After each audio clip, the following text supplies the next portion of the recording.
Hi, everyone. Thank you for joining our webinar today. Welcome. Thank you for joining the Connecting with Our Community webinar led by Studio Designer CEO Keith Granet. We appreciate you taking the time to attend these weekly sessions. Today's featured guest is Gale Singer, President of Circa Lighting. We invite you to submit written questions anytime during the session. If you go to the GoToWebinar control panel under questions, you will see a dialog box to type in your questions as seen in the screenshot.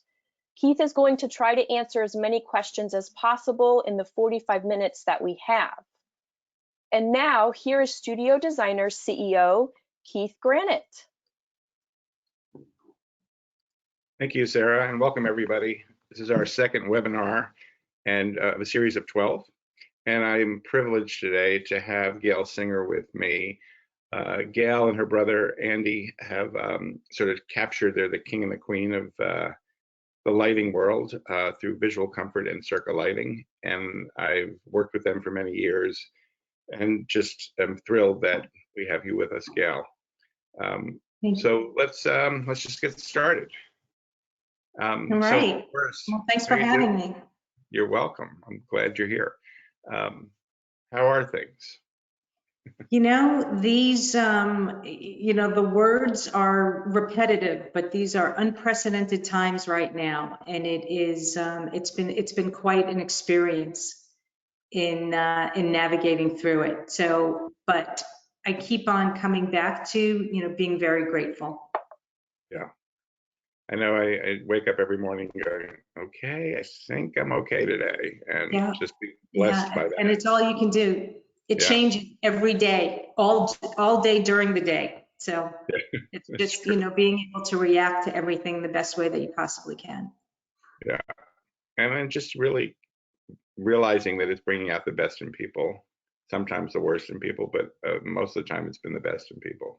Yeah, I think, people are really getting together and community and realizing how important having interaction with people now that you can't. Maybe some of the families that are stuck at home with their kids aren't feeling quite the same way. Although some of the people that I've talked to on that level, there's not all the stress with schools there, with all the overscheduling with schools. So families are really able to be relaxed a little bit more with one another, and kids aren't getting up at 6 o'clock in the morning to go to baseball practice or basketball practice, and then 3 hours of homework, and everybody's stressed out in that way. So they're seeing their kids be a little bit calmer.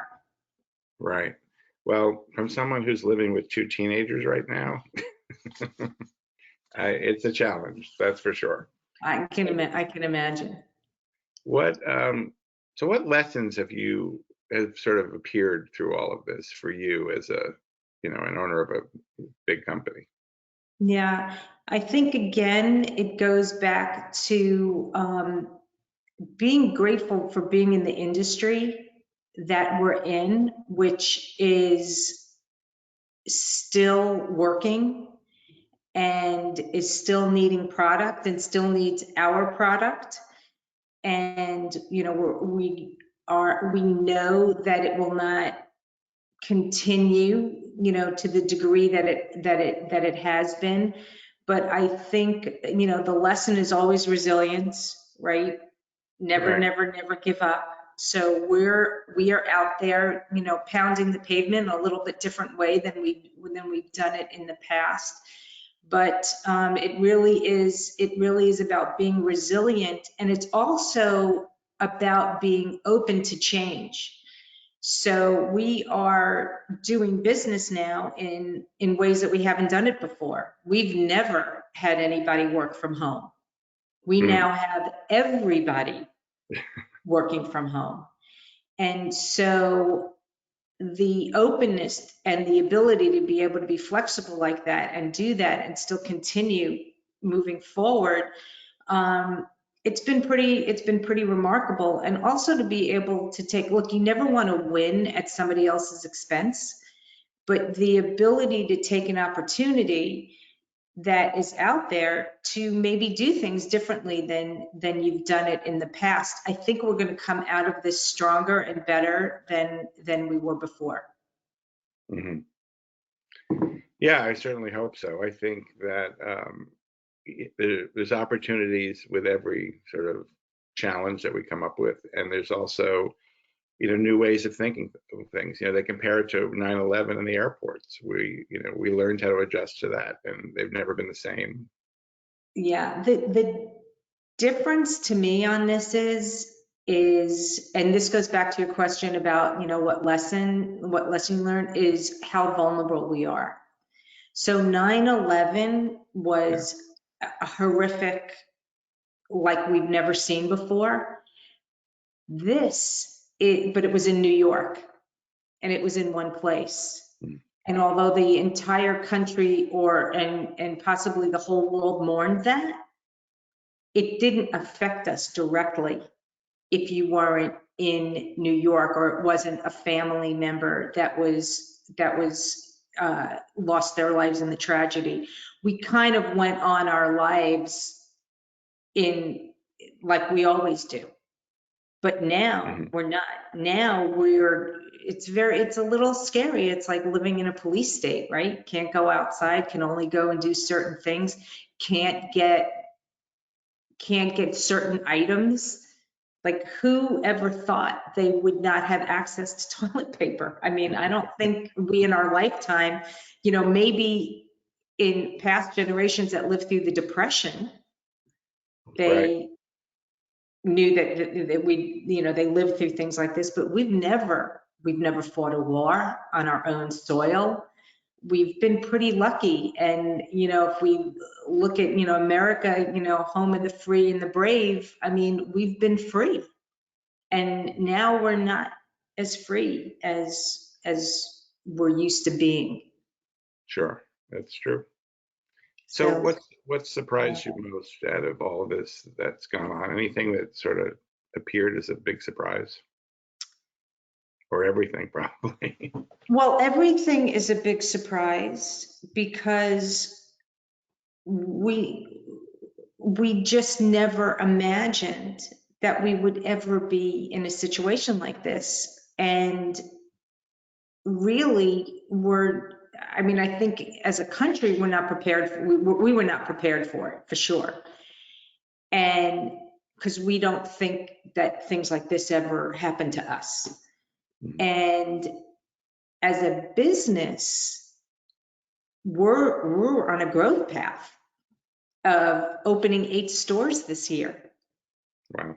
So, but when you can't travel to a site and you can't get a permit and you can't, do all the things that you would normally do to make that happen, it's a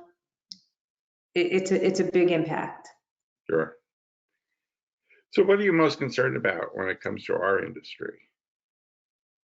So the ability to people, to continue to what is going to happen to the small designer who is really the existence of our company is based on, the independent interior designer. And that their ability to continue. I'm hoping that everybody is able to stay, healthy and strong and safe, and that their clients will continue to support that industry, because it's really the lifeline of our industry. And then what are the other manufacturers in this space that are going to be affected by it, that aren't going to be able to continue? So I'm concerned about, specifically those things, or the people that just aren't going to be able to find jobs, because there's going to be such an incredible saturation of employees, of available workforce out there, and the domino effect that has on everything. But specifically for the interior designer, I'd love to hear from them on what they're doing to keep their businesses going and what their clients are saying. Yeah, well, we're going to open up to questions in about 10 minutes from Yeah. our group, so hopefully we'll get some good feedback there. I think that most of the time when disasters sometimes happen, people nest more and they started looking around in their environment. And our hope is after we've all been quarantined, we all want to change our homes completely because we're sick of them. But I think that, really helping your client understand the spaces they live in and that they really want that to be as comfortable as possible may actually be a real plus for us as people want to change their environments. So let's hope for that. 100%. So even back in 2008, 2009, when everybody thought the world was coming to an end, there were people that maybe weren't building their second or third or fourth home, but they were redoing their dining room, they were redoing a bathroom, they were doing something. And now with with everybody being home, like you said, and looking around, and all the potential disposable income that they're not spending on going out to dinner or shopping or all, any of these other things, we're going to hope that they buy a light fixture here and there. Yeah, So. That's true. So with the showrooms now closed, I'm assuming they're all closed. How are you handling orders? Is it just everything through the internet or? So, the internet has always been a really strong part of our business, but all our showrooms are now working from home. So continue to communicate with our customers. We are still processing orders. We're still shipping orders. So we're lucky that we are attached to the construction industry, which is still considered an essential business, right? People that are building their homes still need lights in order to get their certificate of occupancy to move into their homes. So we're a little bit lucky that way in the nature of our business. But yes, we are still processing orders as usual, and we are still shipping everything that we possibly can. Okay, so you are still shipping? Yeah, yes. Yeah. Okay, great. So as we sort of evolve through this, can customers expect that there'll be longer lead times? Are your factories still operational, and what's happening there? Right. So interesting are, the majority of our product comes from overseas, and the factories were shut down for a relatively short period of time, and they're all up and running and shipping. Oh, great. Okay. So whether I don't think that will change. It's, so hopefully our sales will, continue to stay steady so that we are not in an inventory situation where we have too much inventory. So, but right now we're still in a really good in-stock situation, and our shipping is normal. Okay, good. And none of us can predict what's going to happen or what changes. So every day we just have to be. But right now you're very comfortable with. It's every minute it's changing. Every minute it's changing. I've never seen anything like it. So switching, you've never had any employees work remotely. So what's that feel like now? I think it's going to open up, especially on our web, where we will have the ability to maybe have extended hours and more weekend hours, because we're seeing that people are are able to work from home and don't necessarily need to come into the office. I also think that it is possible that when people have an extenuating circumstance and need to work from home, that we know we have the ability to assist in making that happen, and that they can still be productive. So it's interesting. I personally don't love it, because I like to be able to walk over to my marketing team and say, hey, let's change this or add this, or, you know, but we all have Zoom now, which has been amazing. So at least you can be talking to the people, and if somebody puts up a document, you can edit it, and you can get things done that kind of almost as well as you could get them done if you were standing next to them. So I think that part of it has really helped us a lot in how we can have meetings and see other people's faces and know that not everybody is distracted. When you have a meeting and when you're just having a conference call and you don't have to look at the other person, it's very easy to get distracted. Yeah. It's also very easy at home. For me, it's not difficult for me to hunker down. And then you wind up like sitting in your chair all day long, and then you finally look outside and it's like, oh my God, it's 7 o'clock at night. So, Yeah. but I think the technology of Zoom has been really helpful for us in keeping everybody connected. Well, I saw Amanda Nisbet, the designer, on Instagram, tying up her refrigerator and locking the doors. Oh my God. No, that's the other thing, is everybody's talking about you're right. It's right there. Yeah. So Yeah, for sure. I actually had a long conversation with a designer recently that was just talking about this process, and I'm working on refreshing my first book because it's going to be its 10th anniversary. And in there, it's all about, there's a whole new chapter about working remotely. And he said, for most interior designers, they gain creativity from each other, and to be sort of isolated and all work from home, he doesn't think it works. And so I'm sort of exploring that. But I do think it's that creativity does come from sharing and working with each other and touching and feeling things. Absolutely. So, but I think it is going to change, our ability to accept working from home and just more flexibility, and we'll just get better at this.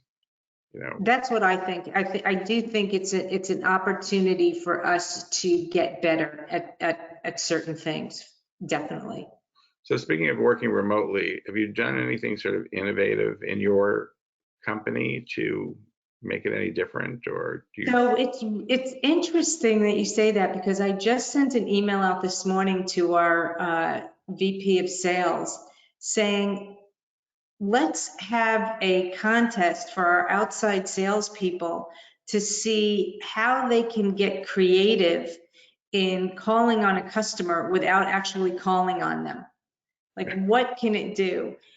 And what can we do? So for us, I don't think we've done anything earth-shattering other than we were able to transfer hundreds of people from working in an office environment to working at home, which in and of itself is a task. And then for us, video conferencing with Zoom, that was a big thing for us to deploy with everybody. And then we're just taking the time also. We've got some construction software that is kind of fragmented. We're using one thing for one aspect, we're using one thing for another aspect. How are we going to bring everything together and make ourselves more efficient? And so those are the kind of things that we're doing. But as far as anything, I wish I had something that I could say, we did this and it is amazing. So if anybody has done anything, we'd love to hear it. But we've been so in the trenches trying to respond to all these different changes on a daily basis, that that's all our bandwidth has allowed us to do. Yeah, it's true. But you know, people are getting very innovative of what I can see from just using Zoom. Yeah. Everything from Zoom cocktail parties to Yeah, birthday parties. I've seen birthday parties, right? Yeah. I don't know if you've seen some of the orchestras playing, and they're all, you know, it's just beautiful to see. Yeah. Yeah. Last night I was on a Zoom call with my four of my siblings. There's 5 of us, and Yeah. you know, we rarely see each other that often. And Right. I'm like, let's do this every week. I go, do we Right. really? It's much nicer. It's much nice. It really is. It's really, it's great. Even this, like being able to talk to you and see your face, it's so much nicer than just being on a, you know, telephone conversation. So I think those things people will connect that way a lot more now. I mean, there was FaceTime, right? But not everybody has an iPhone, and I don't know if you can have multiple people. I'm embarrassed to say this. I'm not sure if you can have multiple people on FaceTime because I never use I it. think you can. Yeah, You can, but it's not anywhere as sophisticated as it's this. I not mean, I think you exactly. sort of fade in and out, and yeah, but you know, it's also a great tool. I mean, I live on a park, and people are walking around all the time, you know, 6 feet from each other, but I can see them all on sort of FaceTime walking and talking to Yeah. people. They're all just going to crash into each other at some point because they're not Well, focusing on what they're doing. here they have talked about like don't go into the park. There's a mandatory stay at home. So when you're going to the grocery store or, you know, something like that, they are saying we've seen people out and about in the parks and you shouldn't be. So that's a little settling. Yeah, it is. People do this walking loop around the park. They don't actually Yeah. go into it, but Right. yeah, it's good. I hope So, they're still able to do that. before we open this up to our users, is there anything else you would want people to know? I mean, I would like, you know, as far as it relates to our business in specifically, that we're here, we plan on being here, we are working, everybody's working remotely from home. We are processing all our orders, web orders, or orders that come in through email, and that we are available in multiple ways. So by phone, by email, by video conferencing. We've had, you know, numerous meetings with our clients on video. So we've got all different ways that we're available to the customer in whatever way they need us to be. So Terrific. we're So here. Sarah, let's go ahead and open this up. As Gail said, she'd love to hear from the designers. Do we have questions from people? We do. Fantastic. Thank you, Keith and Gail. Thank you. Yeah. So our first question that has come in asks, all of my receivers have closed in the San Francisco area. My office is closed. The crew is not always on site. Tracking will be key during this time for shipping, and I cannot receive large boxes at home. What are some creative ways to receive shipping? Yeah, so the shipments would have to be sent directly. And in our world, most of the product is shipped directly to the end user. We do have third-party logistics receivers. And you know what? I don't know what they're doing. They may be closed and not delivering. It's a good question. I'm going to find that out. I haven't even thought about that aspect of it, because up until last week, those orders were still being shipped and delivered. The difference is that we couldn't deliver inside somebody's home. So different shipments are marked for inside delivery.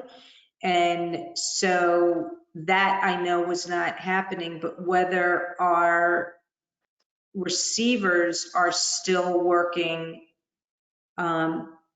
I don't know the answer to that question, but the majority of our orders are FedEx, and they are still delivering.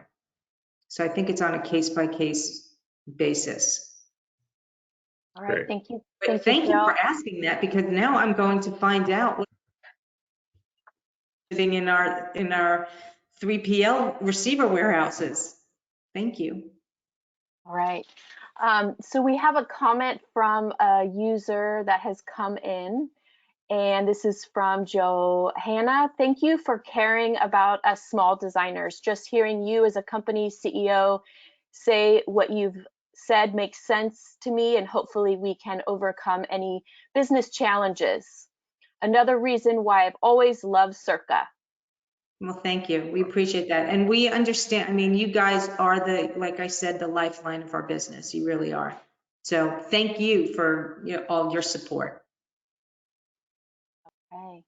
And Lynn asks a question to both Keith and Gail. Some clients want to start using their credit card to purchase. How does a vendor deal with this? Do we use our resale number with the purchase, or does the vendor charge the client sales tax? What is your advice on this? So, so you want to use your credit card. I'm not sure I understand the question. As far as sales tax goes, if you want to use your credit card and you have a resale, a tax exempt number, you won't be charged sales tax. And if you don't, you will. So does that answer it? I don't think I understand the question, maybe.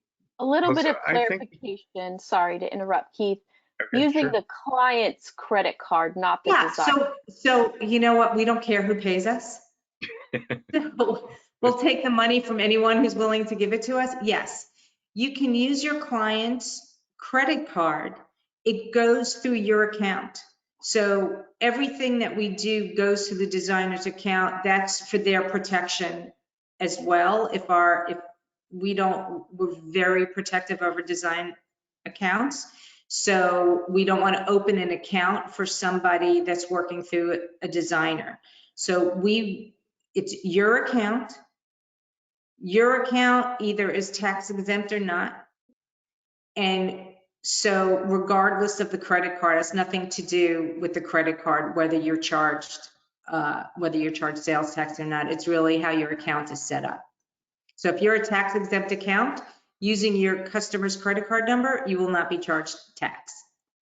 Yeah. And that goes for, I would say, all, if not most vendors that accept credit cards, which, I've heard as much as, I don't know, Gail, it's probably really high, but it was more than 50% of all payments are coming from credit cards. If we get, it's an anomaly if we get a check. Yeah. Some really large companies want to process something by sending a purchase order in with a check, but mostly everything is done by credit card. Right. And whether it's their client's card or their card or whatever the payment, it's just on their account. So we don't care. The only thing from our standpoint is on our system is that whatever your method of payment is, if there's any kind of return on that order, it has to go back to the original form of payment. So. Thank you, Gail. Great. Jeffrey has a comment to share. Gail, be sure to share your beautiful products on Instagram to keep the interior designers motivated and move forward with their business. We're doing our best, but yes, I agree, we need to do more. So we are posting every day, and yes, we need to do more, and that's interesting to hear because it's always an interesting balance of, is it too much? Is it not enough? How much do people really want to? I wish I knew what the magic formula was for the best amount of posting, but yes, follow us on Instagram and hopefully we'll be inspired, and we should be posting more than we have in the past. Thank you for that. Connie wanted to share about her receiver. I currently have a receiver who is open and taking the proper precautions for their employees to receive and will deliver without requiring signature for the delivery. Great. Well, good to know. And again, I'm going to check because I haven't heard anything, but it is, I think again, it's going to be case by case, city by city as to what is, you know, I don't think anybody's delivering in New York right now, you know, but I don't know for sure, but I'm assuming that, you know, that's pretty much on shutdown. So I think it's going to depend on where you are as to what's happening. Genevieve, But there are other ways. There are direct shipping it to, you know, if it's not already in a receiver warehouse, then it can all be shipped FedEx still for now. thank you, Gail.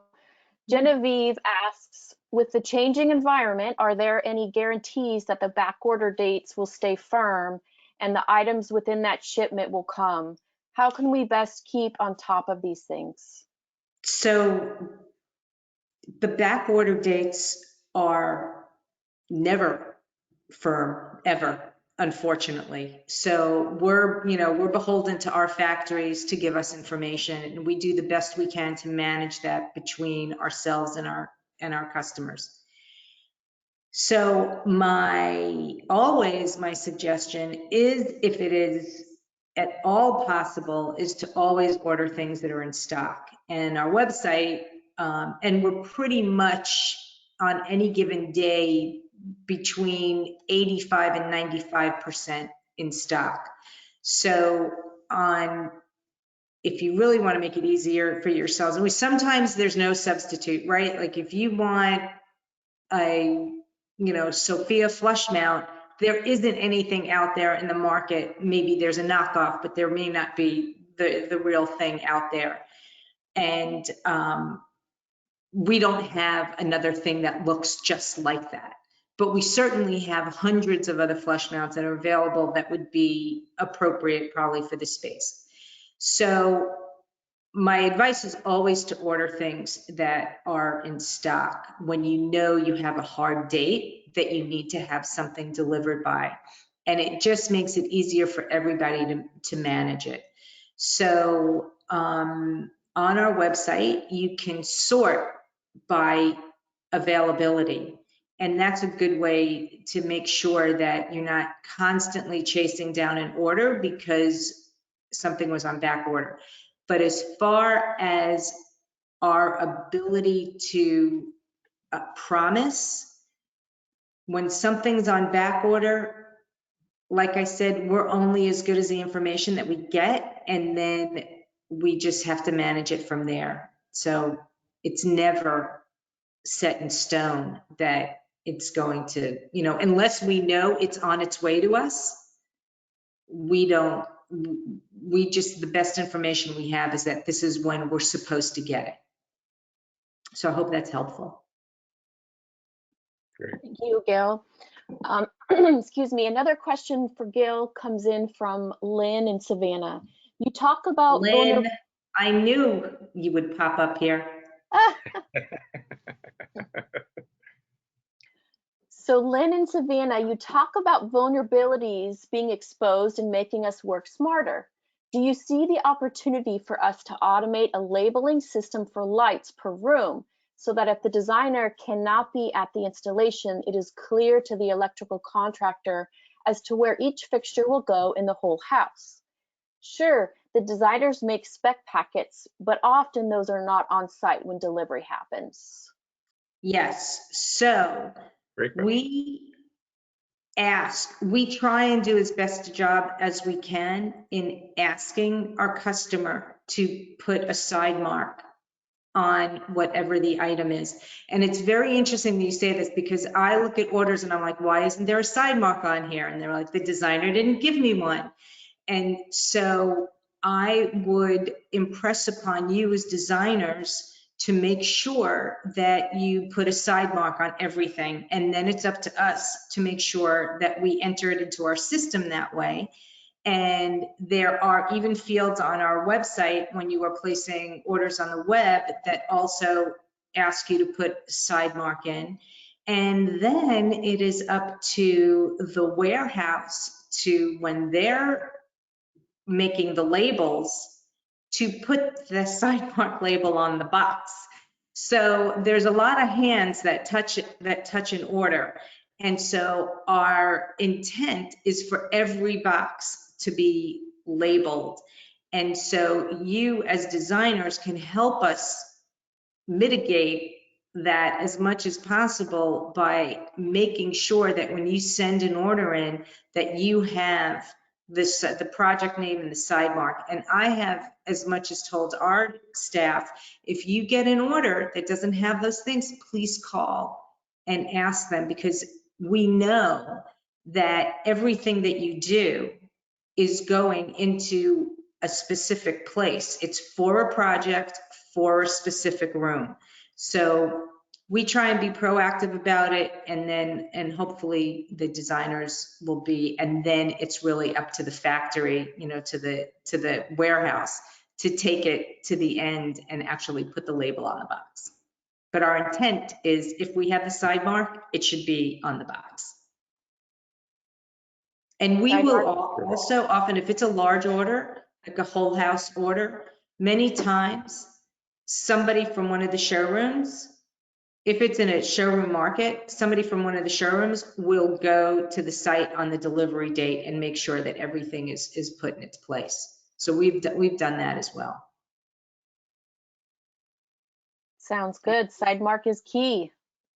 Side marks are, not only that, but it also opens up a whole other conversation. Like, I'm buying this for my bathroom. Well, do you need something for the ceiling? Are you also redoing your dining room? You know, what else can we do for you? And if we know where it's going and it's really not an item that is appropriate for that space, then it can send up a red flag and go, oh, I really wouldn't put that in my patio outside. It's not meant for that. Or if you're really going to put this outside, we need to do something to the sockets to make it compatible with being in a damp location. So the side marks are really important for many, many reasons. Thank you, Gail. We have a question for Keith from Kate. I am worried that many designers will turn to e-design during this time. I am worried this will cheapen the service and lower the expectations of clients regarding what designers do long-term. Any thoughts on that? So I assume what you mean by e-design is sort of a DIY, you know, doing it online with some of those sites that have popped up where, you know, you can, for a couple $100 get somebody to give you advice. You know, there's nothing that ever will take the place of your talent and your value. And so as long as you're able to communicate your value and your unique talent, then I think you'll always have clients out there. You know, we've seen a lot of online sites, and, you know, the real clients that you want are the ones that have busy lives and they don't want to be decorating for themselves. There's going to be plenty of people who are going to decorate for themselves, but there are also plenty of people who look for experts to do that kind of work. And for those of us who've ever tried to do anything on our own when it's not our expertise, we know. I mean, I've had rugs been sent to my house that are way too big for the room, and I've had furniture arrive just because I decided I would buy it myself, and paint colors and all that stuff. We've all been through that. So, you know, when somebody really wants your talent, they're going to hire you. I wouldn't be overly worried about that.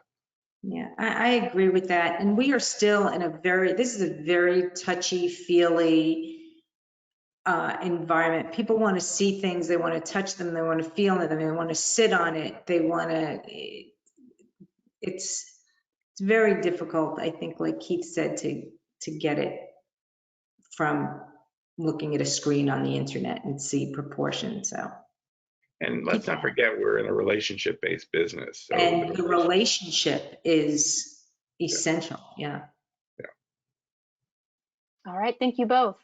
Tina asks, I've been thinking quite a bit lately about how we as designers can face the future by designing both for hospitality and residential in a way that will lessen the need to touch on common surfaces. Have you heard anything or thought about manufacturing more touchless light fixtures with either motion or timed controls or app controls? So we have not, because we're in the decorative, well, although now we, very much do in the ceiling. So I think from an app standpoint, there are people in the app business that do that, and you just have to have the right kind of light bulb for that. We don't have any plans for doing anything with a fixture that you would be touchless and it would go on. But there's all kinds of lighting control systems and apps out there that handle that. We're not in that end of the business. I don't think it necessarily is light fixture specific. It's really more lighting control specific, which runs the gamut of all, incandescent LED, integrated LED. It runs far. But as far as fixtures go. So Gale, maybe it's time to bring back. Yeah, we don't. I say, Gale, maybe it's time to bring some back of the things clap. that we are doing is really looking at light output and light bulbs that, in this LED environment that give a better, we are developing some bulbs on our own that will give off some better light, and especially in some of our longer linear fixtures, not having the hot spots that tend to have by having multiple bulbs and things. So we're working on some things in that regard. So I said, maybe it's time to bring back the clapper. Maybe. I think some people still have it. They probably do. I don't know. All right, so we have time for 1 to 2 more questions. We have a question that's come in from Karen. What do you think the small independent interior designer can do to cut costs now? What band-aids do we tear off now? Under work from home, what do you see as an essential service for the independent interior designer? So as it relates to us, there are, cutting, maybe this isn't cutting costs, maybe this is cutting expenses for your client in being able to spend more time on client generation, is taking advantage of the services that are available to you out there. Like, for instance, we have a lot of the people that we have on staff. We have lighting designers on staff. We have most of our people come from a design background, and having them kind of help you with initial proposals for your client so that you have more time to do other things that will generate you more income, and not have to be bogged down with some of the things that don't. And but as far as cutting expenses, it's all about just running lean and mean, to the best that you can. And one of those things is having software and tools that are available to you to help do that. Keith, you can really speak to that.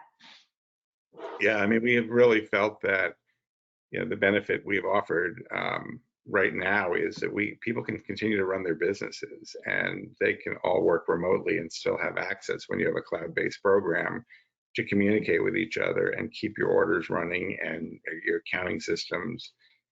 And so, it sort of is a blessing that, we knew it was going to be a convenience, but it really is helping people keep their businesses moving, because they can continue working no matter where they are. I do think looking through your costs and just, paring back wherever you can. There's a saying that says you can't cut your way to success. So just be careful that you're not taking out things that really will help you grow your business when all of this sort of turns around. But just, be mindful of every dollar you're spending, and, let your clients know that you are very respectful of their dollars too, so that they're being put to the best use, that you're getting them the best deals possible. It's just a time to, just be fiscally responsible at every level. Yeah. Thank you, Keith. One last question for today's session. Diane asks, our clients are limited service hotels, very hard hit by this situation. I'm thinking of sending each client a personal note with a coupon towards a future purchase. How do you think this would be perceived by clients? Any downside to this? So I don't know about the coupon, but I do know about the personal note, and that is essential. And so I think being able to do anything personal, because it's rare these days that anybody gets anything in the mail with a stamp on it that is personal. So that I highly recommend. We have to be really careful. I know we're doing it right now. I hate doing it. We never like to have a sale. It's not the way our price is structured, but in times like these, we have to do things that we're not exactly comfortable with.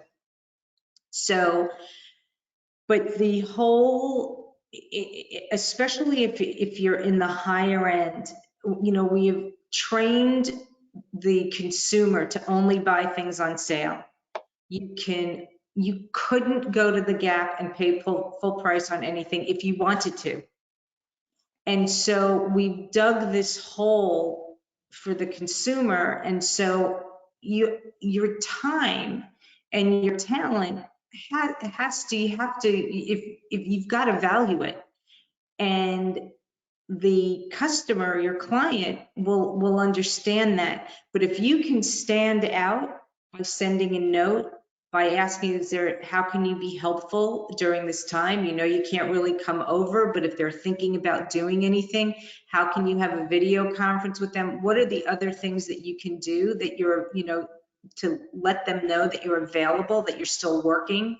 And is there anything that you can do for them? Then I think that will make you stand out more so than here's a coupon for, future services. I 100% agree with you, Gail, and everything you just said. I always say that free has a price, and it's diluting your value.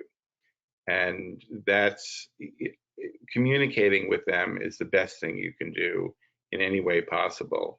But offering sort of free or discounted services, it's just going to dilute that value. There are so many other ways to be creative about how you can help your clients than having to discount your services. So I agree, just any way you can get a note out to them. In fact, last night, I do these conferences around the world, and I wrote all of the DMCs from the past conferences, and a DMC is a destination management consultant that helps us on the ground. Their businesses are decimated because nobody's traveling. And I just said, I'm just checking in. And right. I know that one day in the future, we'll need them for something else, and they'll remember that. And so I didn't do it because I want them to give me something. I did it because I actually care about them, but they know that now, and they all need to hear it. So anybody you can reach out to for whatever reason is always good. And I think it goes back to what you said before, Keith, which is it's all about relationships. Everything that we do is about relationships. We understand that from our standpoint. You can buy lights a lot of different places. We hope that we have something special to order in the way that you're able to buy them and in the way that we're able to sell them. But it really is all about relationships and staying in touch with people, and let them know what you're doing. Let them see what you're doing, what you've been up to, and shoot them an email with, hey, or pick up the phone and call them. But you can send them an image of, I know you were thinking about doing this in your home. I know maybe you're not doing it now, but here's an idea. So again, it's creative and it's staying in touch, and keep on keeping on. It's all we can do. Wonderful. Thank you so much, Gail and Keith. Thank you. Gail, thank you so much for having me. fantastic. And I All agree, right. it's so nice seeing you. All right, great to see you too. All right, everybody stay healthy and safe. You too. Appreciate it. Yeah. Sarah, do you want to talk about what we're doing next week? Absolutely. Thank you, everyone. So we will be having another session next Wednesday, same place. And here are our connection details on this screen. You can also view them in your 1.0 and 2.0 dashboards. Oops, what happened there? Not sure what happened there, but if there are any further questions, feel free to reach out, and we will have another session next Wednesday. Okay, thank you, everyone.